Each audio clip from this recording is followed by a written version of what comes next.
I'm Joe Bataan from El Barrio, and I want to invite you to Mobile Mondays for Salsoul Jollies, December 16th at the Bowery Electric.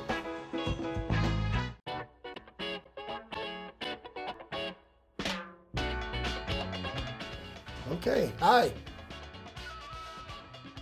Well, you know, after having been with Fania Records for so many years, and I decided to leave because I wasn't getting a straight deal with my residuals, I wanted to start a Latin soul Motown company.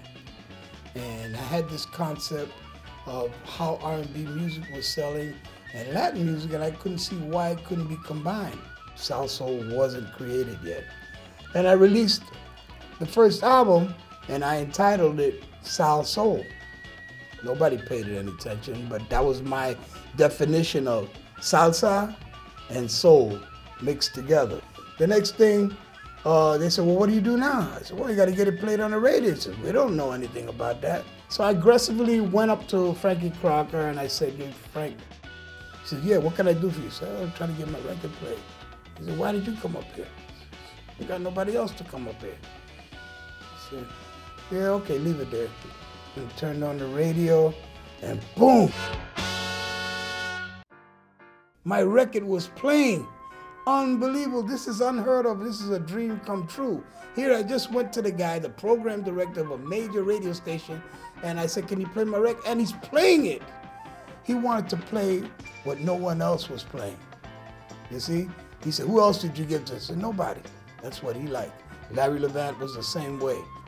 And I couldn't wait to run back to Salsoul, which was Americana K-Tronics at the time, to tell them, look what I did. I got the album for you, I got it played.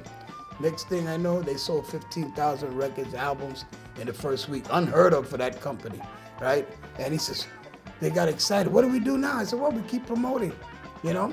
And of course, they had great success with that. He said, well, what do you want to do? So at this point, I got what I was after.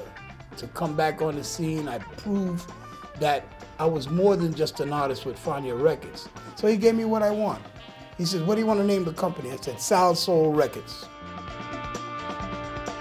Throughout New York, you will find that there's always somebody to hold on to the past, right? Just like Mobile Mondays that holds on to those 45s. You got people that hold on to rock and roll, people that hold on to rhythm and blues, people that hold on to that vintage jazz that was played on Kiss and a lot of those stations back then. And of course, you got Latin music.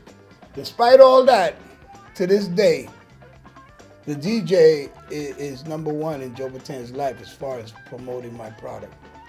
And I found out throughout the years, it's so gratifying that when somebody says, hey, you know, I still play your stuff. And, you know, I get a little smile and I say, if they only knew all the stuff that I went through.